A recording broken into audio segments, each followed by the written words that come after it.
Hey there, welcome to day 1174 of What You Up To Now.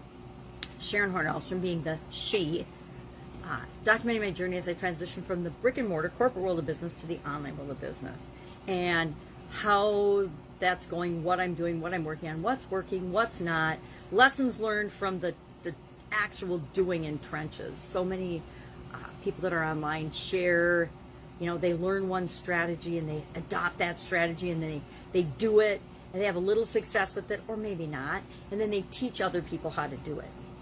And then they become coaches in this one little teeny tiny thing that they've learned how to do, or that they've learned how to do, but they might not even have done it. That's one of my pet peeves. I'm pretty vocal about it. If you haven't done it, don't be teaching other people about it. If you're not doing it in your life, how are you teaching other people about it?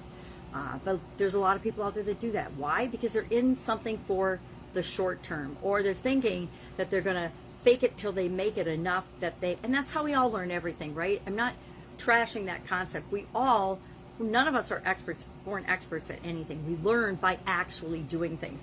The ones that I'm a little bit pushing back on are the early fake it till they make it, but I'm going to charge you $10,000 even though I've never really done it or had success in it myself. Those are the people I'm pushing back on. There's so much in the online world right now about coaches and life coaches, and everybody needs one, and high ticket sales and $10,000. Everybody should pay $10,000 for everything. No, they shouldn't. They should pay $10,000 if they're getting, 10 times that in value from your products and services. Otherwise, no, they shouldn't be paying $10,000 to you or me or anyone else. And we're not even here to talk about money. That has nothing to do with long haul. But long haul to me was our idiom for Supersize Your Business today. Was for the long haul. And long haul it's defined differently in different industries, but for the most part, long-term goals, long-term plans are anything over a year. Short-term plans are considered anything less than a year. I didn't make up that definition. It's one I learned in corporate America, and it's sort of stuck with me. It's how I do my planning. I'm not anywhere near the planner that I used to be. I used to be very detail-oriented, down to the minute on or the 15-minute blocks on my day timer, what I was going to do, how I was going to spend my time. And I had to be that way because I had so many different irons in the fire, so many things going on that if I didn't commit to things and have a schedule, I would never be in the right place at the right time.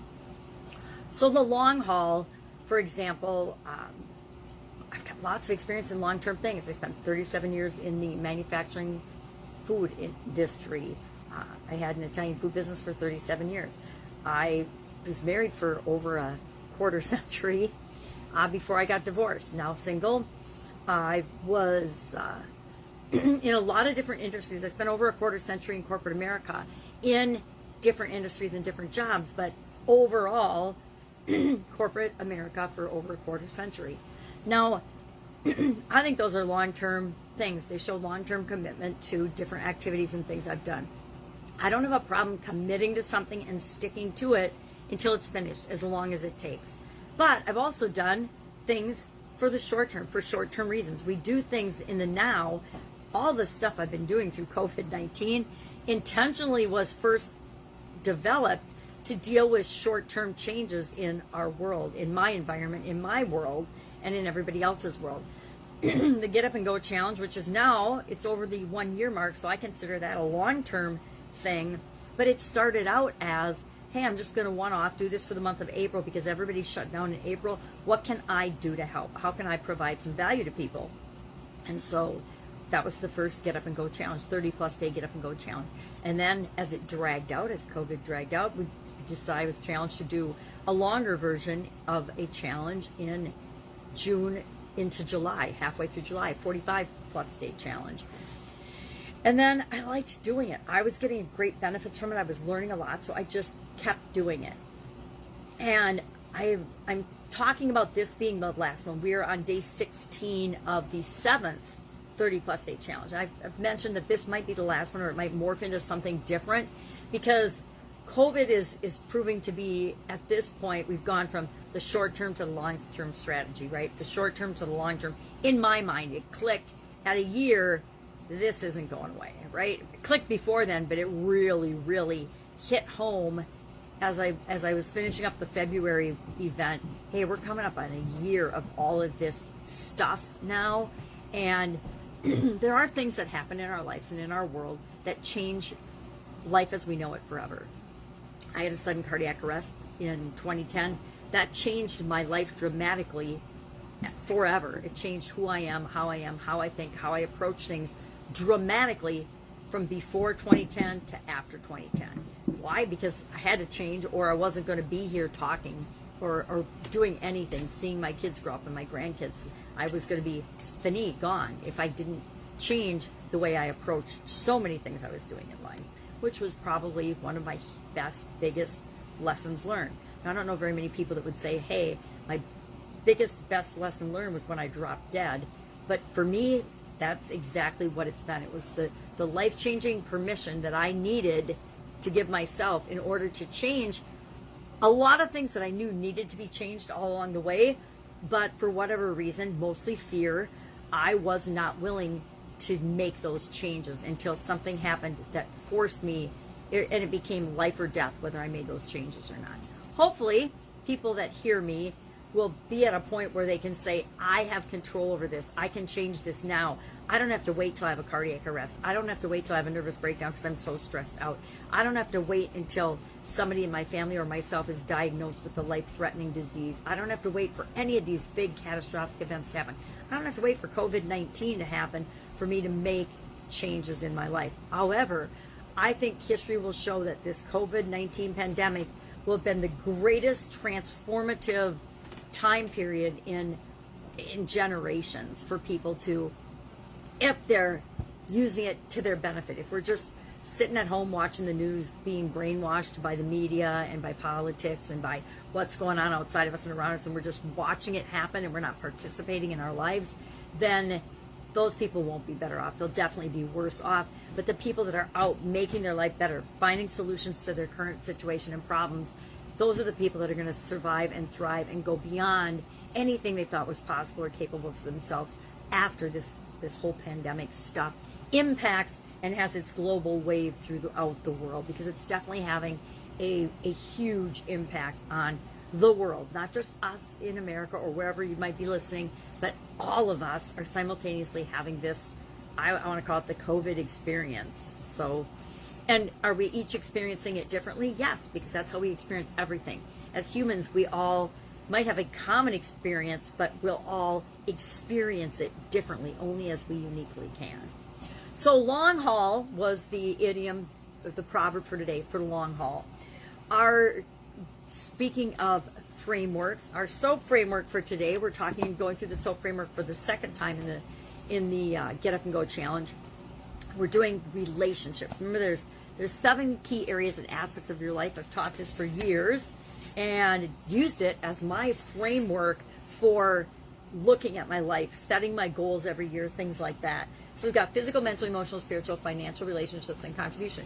And I decided this go round in 2021, and not till after March of 2021, so it was after the first challenge this year, that I'm adding communication and confidence to the key areas, because each of those areas, if we work on them, we will strengthen all of the others. All the other areas and aspects of our life are better if we're more confident, and they're better if we have better communication skills. So I actually think physical to me is a bedrock and a foundation. If we don't take care of ourselves physically, mentally, emotionally, and spiritually, we're toast, right? If we don't first figure out how to love and work ourselves and go for what we want and all kinds of other things, none of the other stuff matters, right?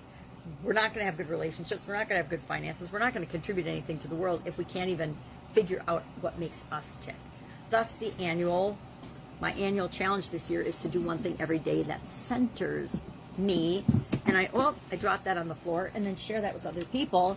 Do one thing every day that centers you. This little journal book, got this at the cabin. I might have one more of these, but cabin no more. So I might have to come up with something different next year if I want to do an annual challenge. But I could always come up with a thing that I want to focus on for the year. But 2021, as we were coming out of the elections and the politics and the bullshit in the media and the unrest and nonsense that politicians are trying to manipulate all of us great Americans to be against each other and fighting, and supposedly we're all at odds with one another, which is complete and utter nonsense. I thought it's a great year to center myself. And so in 2021, I decided centering, and actually picked it out last summer. So I knew ahead of time that I was going to need to center myself and get a little bit more in tune with what's important to me this year. And today was day 106 already. So we're in 106 days into 2021. Love to know how it's going for you. For me, it's going great. I've got a brand new granddaughter.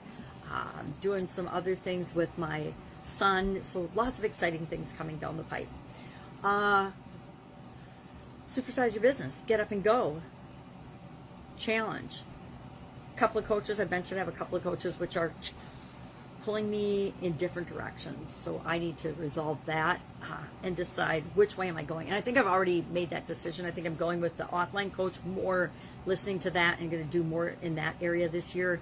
And then the online coach I'm focusing on for communication and confidence and things like that. Because he shares little nuances and ways of looking at things that are truly impactful. And I really value him for that. And the other one is just a get your ass out there and get the work done kind of guy, which I can totally relate to because that's sort of my style and my belief about how we accomplish things in the world. All right, that is all I've got today. I'm going to go do something with my sisters today, so that will be fun. If I can help you in any way, ask in the comments below. I might not be the resource you need, but I can lead you to the resource that you need to keep moving, get up and go in whatever area or aspect of your life you need to. Been around a long time, lots of experiences in lots of different situations and different things, up to and including dropping dead. If you need help with that, I can help you to be on the other side of that, not the stress leading up to, but dealing with the stress leading up to, so that doesn't happen to you. All right, have an awesome day. I will of course be with you tomorrow.